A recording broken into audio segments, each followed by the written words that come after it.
Firstly, thank you guys for 40,000 subscribers.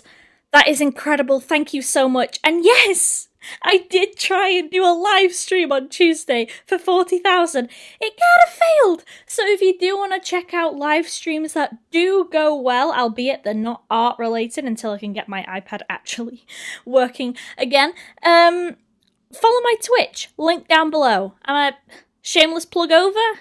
Okay, thank you for 40,000 and on to the video. Hello everyone, this is Hopeless Peaches and welcome to the channel. If you're new or haven't done so yet, make sure to hit subscribe and click that bell button to know when I next upload. I am a big fan of commentary channels. Let me say that now. Many types of commentary channels of different varieties can hook an audience and talk about topics that many shy away from. It is cool, and to do it well should be praised. These guys can review media or channels to better understand how to succeed. They can bring light to the bad things creators can or have done, and they can protect the names of those who've been wrongfully accused. But I am not a commentary channel. For a time, I definitely wanted to be. I mean, I have opinions, right? All you need is opinions and a microphone to be a commentary channel, yeah? Well, not really. I thought that's what you needed, and for many commentary channels that are cropping up nowadays, it seems to be what they believe too. I don't want to single out any particular channel, because honestly, there are far too many, some of which have gone on to earn hundreds of thousands of followers now. It is kind of getting under many people's skin, including my own, so I want to talk about why this is happening and how to stop these bad habits and become a better channel. Obviously, I am no authority on the matter. I just want to say my opinion through the lens of a fellow creator and a fan of the commentary community. The first issue I want to address is when creators don't research or script for their videos. This is primarily why I don't do commentary myself. I have university, I have art to do, and honestly, my head can't even deal with the amount of screen time I have just being a small art channel. So I didn't and will never want to be stuck online 24/7.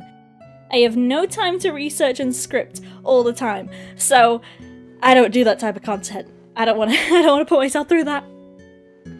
Due to how most drama stems from somebody doing something morally wrong to another, most channels can get away with seeing something going on, getting a raw, emotionally charged emotion and blurting it through a microphone, all without any real pushback from the audience. Since you're preaching to the choir, bad thing is bad, nobody's gonna disagree with your video, because to most people, bad thing is bad. I myself have done this. Back with the Madame situation, I saw what was going on, did the minimum amount of research, mostly watching other people's videos, and blurted my opinion into a microphone with no script.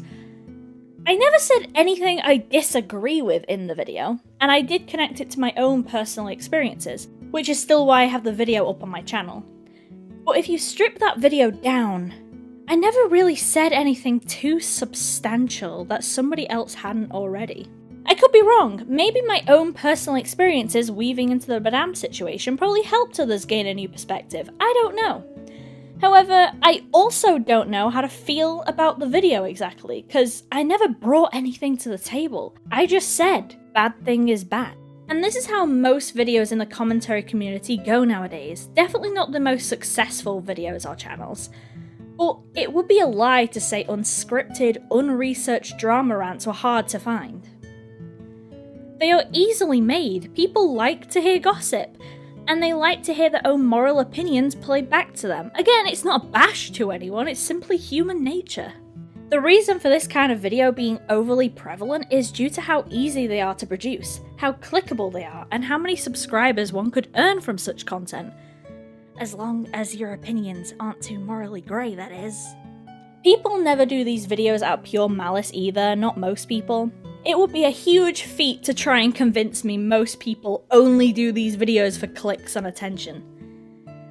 Some definitely do, but most people just want to stop the big bad on the internet, warn people, or just spill their opinions on the web. The bad thing about this approach to commentary, though, is the lack of research can easily spiral such situations into nightmares for some. Due to how fast these videos are produced and how fast those videos inspire other videos on the topic to be made, misinformation can be spread just as fast as legitimate information. False allegations of assault and adult relations with minors seem to be the biggest lies to spread due to their clickability. I don't really have to even go into why that is bad, do I? We all know how fast lives can be ruined due to this. Not just false allegations though, but just petty drama can be spread too. This is the other issue I have with these types of commentary channels. Again, since this type of commentary channel makes things fast to stay relevant, to keep uploads consistent, it seems to need to start dragging some drama out way too thinly, or just choose drama that never even needed talking about in the first place, just to keep up with a regular upload schedule when things go quiet. Every single person who uses the internet enough to gain a presence, at least in my opinion, are online for a reason, whether it be social anxiety, depression, lack of friends or connections. These aren't always the case, again, it's different from person to person, but these issues are quite common among people online. So to then put everyone under a microscope is just ridiculous. I have seen dramas happen from the simple reason two people privately stopped talking, and some bored nosy Parker had to make it public drama simply because nothing else was going on for them at the time. It's ridiculous. If people are coming online due to the aforementioned reasons, the added legitimately placed paranoia for being on the internet is not going to help them be the perfect souls these type of commentary channels want them to be. People snap. Under pressure, when maybe home life is not good, when they're battling with mental health, or they simply just can't deal with having to triple check themselves in case they somehow upset somebody, people snap. So, to bring in another personal experience, I myself have done this, I've snapped. 2018 was the worst year for me yet. I had a lot of home life issues, I had a mentally abusive boyfriend at the time, and I got into a fight with a person online. And of course, people are people, and back then people wanted drama. No matter what I did, if I ignored them, if I did as they asked, if I apologized and moved on, people would be desperate to continue this fight. I had people stalking me, ex-friends stalking me. I had people playing friends with me for weeks to months just for some dirt on me. I had somebody add me as a mod to a Discord server just to catch me out if I banned somebody clearly breaking the rules as they were throwing slurs at me left and right. It was just all the same traps I see people use on others nowadays. Of course, with the stuff at home and now the added paranoia that I couldn't even talk to anyone I once trusted, made me feel like I was going crazy. This was before I used my channel at all, so it wasn't like I even had a voice to back myself up, or even just an outlet to just get out just random things that I wanted to talk about. So, when I did finally make a friend, I just snapped at him for the dumbest stuff. I was an absolute cow to this guy. I just wanted to go away forever. Leave my life behind me. So, I didn't even consider how my actions affected other people anymore. It got to a point he just turned to me and told me straight, put me in my place and told me I need to act better. He's still my friend to this day, and we've talked a lot since then, random stuff, and also about how I've acted and how I'm doing my best to do better. And I've always been grateful for his friendship, and how he stood up to me. I could have easily been knocked down more by my friend sharing his negative experiences with me. He knew the people who were on my case at the time. But he didn't. He told me straight, and that helped me realize how I was acting. If he had chosen to out me for being a depressive, moody gremlin that I was, he definitely would have had at least something to say that those other guys clearly didn't. But I wouldn't have learned anything. At least, I would have just been more depressive, thinking he was somebody stabbing me in the back. And at most, I don't know. That's why I can't understand this mentality of poking at somebody until they do something big enough or plentiful enough to expose for drama. I can't understand stalking somebody's every move online to wait till they slip up, as all humans will do. Nowadays, it feels like if somebody has an online presence, or they're in some kind of fight with somebody with an online presence, basic human decency goes out the window. Instead of telling the person to their face what it is that has upset them, it's more juicy to compile evidence to break them down.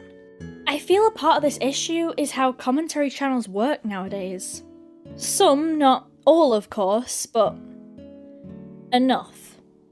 To combat this kind of mentality, the witch hunting, the fast-paced upload schedules over common decency towards other people, I think we need a step back.